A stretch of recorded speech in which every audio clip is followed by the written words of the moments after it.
दिल्ली के अंदर एक मॉल जिसमें रात को करीब 8 बजे एक बुजुर्ग व्यक्ति पहुंच जाता है और वहां से कुछ सामान लेने लगता है। दोस्तों, वहीं पर काम करने वाली एक तेज़ तर्रार लड़की जिसकी उम्र लगभग 22 साल होती है, नाम संध्या होता है। जब ये बुजुर्ग व्यक्ति एक टोकरी लेकर आते हैं और कांपते हुए हाथों से यहाँ पर उस टोकरी को इस लड़की के सामने रख देते हैं कि बेटी इसका हिसाब लगा दीजिए, जल्दी से, मुझे जल्दी जाना है क्योंकि रात हो रही है, अंधेरे में मैं ज़्यादा देख नहीं पाऊंगा। उसके कांपते हुए हाथों को देखकर ये लड़की जल्दी से हिसाब लगाने लगती है और 214 रुपये का हिसाब होता है।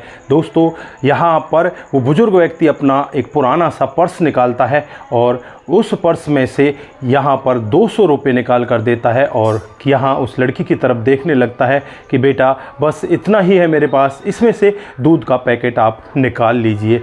दोस्तों, यहाँ पर ये लड़की जिसका नाम संध्या होता है बुजुर्ग व्यक्ति की तरफ देखती है और उसके हाथ में देखती है एक उंगली पर पट्टी बंधी हुई है और उसकी दशा को देखकर इसको दया आ जाती है और यहाँ पर वो 20 रुपये अपनी जेब से निकाल कर उसके लिए भर देती है और कहती है कि बाबा कोई बात नहीं, आपका हिसाब हो गया।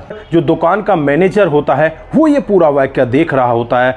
रविकांत उस मैनेजर का नाम होता है। दोस्तों, 40 साल उसकी उम्र होती है, लेकिन नियमों का वो ऐसा था कि नियम के विरुद्ध तो वो किसी को जाने ही नहीं देता था, चाहे इंसानियत की धज्जियां उड़े या कुछ भी हो। यहाँ पर हालांकि इस लड़की ने एक बुजुर्ग व्यक्ति की मदद ही की थी, कोई गलत काम नहीं किया था। यहाँ पर इस दुकान का जो मैनेजर होता है इस लड़की के पास आता है और कहने लगता है कि तुमने ऐसा क्यों किया। तो यहाँ पर वो कहती है कि सर सॉरी, मैंने इसलिए किया था कि इस बुजुर्ग व्यक्ति के पास पैसे नहीं थे, वो दूध का पैकेट वापस रख रहे थे, मैंने सोचा क्यों ना मैं इनकी मदद कर दूं।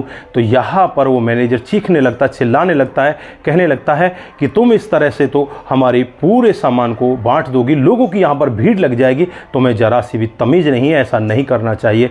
दोस्तों, ये लड़की कुछ नहीं कहती, शर्मिंदगी में अपनी आंखें झुका लेती है, लेकिन यहाँ पर वो मैनेजर और ज़्यादा गुस्सा करता है और यहाँ पर ये मैनेजर कहने लगता है कि तुम्हें फायर किया जाता है, तुम्हें इस नौकरी से निकाल दिया जाता है।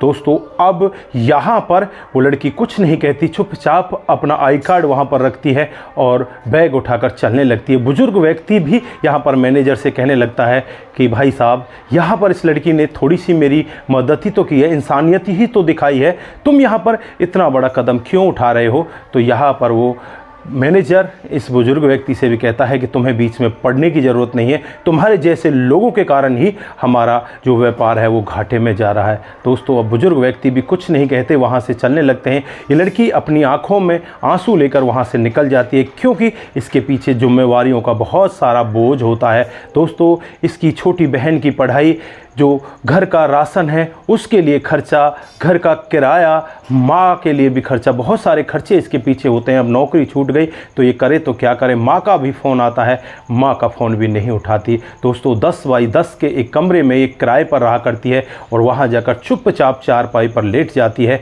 और अपने आप सोचने लगती है कि तूने गलत क्या किया, तूने इंसानियत ही तो दिखाई थी, एक वृद्ध व्यक्ति की मदद ही तो की थी, इसमें उस मैनेजर को क्या कमी दिखाई दे गई जिसने मुझे निकाल दिया। वो ऐसा सोचते सोचते पूरी रात ऐसे ही निकाल देती है, उसे नींद तक नहीं आती।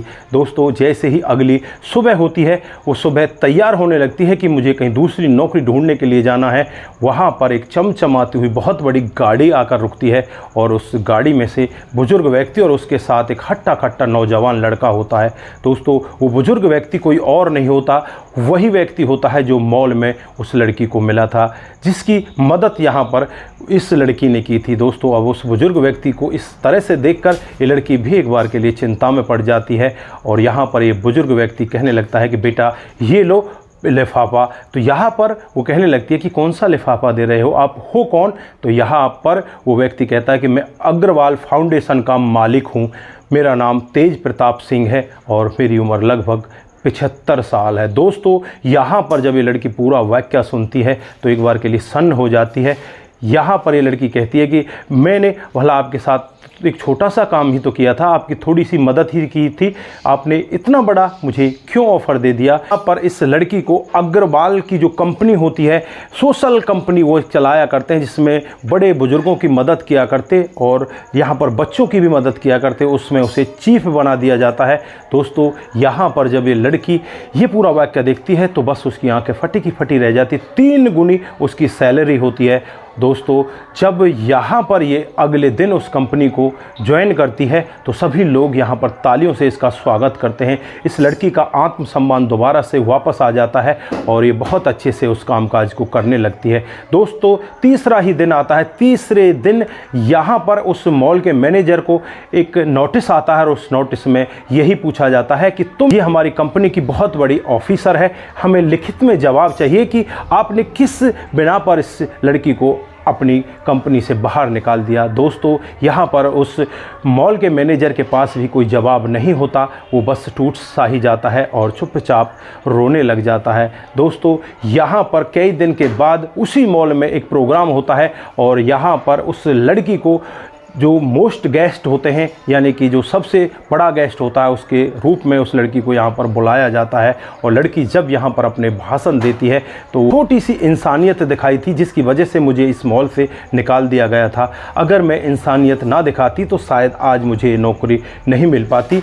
तो यहाँ पर इस कहानी से यही सबक मिलता है कि बिना लालच के किसी दूसरे व्यक्ति की मदद करनी चाहिए, और जब आप बिना लालच के मदद करने लग जाओगे तो वो परमपिता परमात्मा भी आपकी हर क्षेत्र में मदद करेंगे।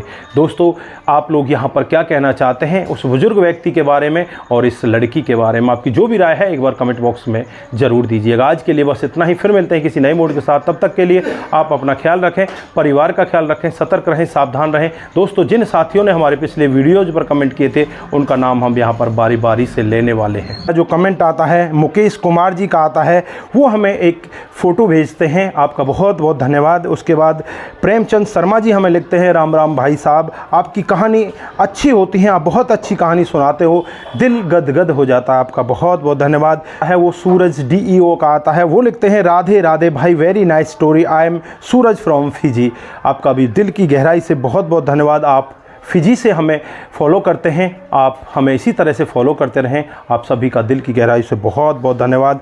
धनराज प्रजापति जी हमें लिखते हैं, वेरी नाइस, आपका भी दिल की गहराइयों से बहुत बहुत धन्यवाद। दोस्तों आप सभी साथी इसी तरह से हमारे साथ कमेंट करते रहें, इसी तरह से हमारे साथ बने रहें। आप सभी का दिल की गहराइयों से बहुत बहुत धन्यवाद। नमस्कार, जय हिंद।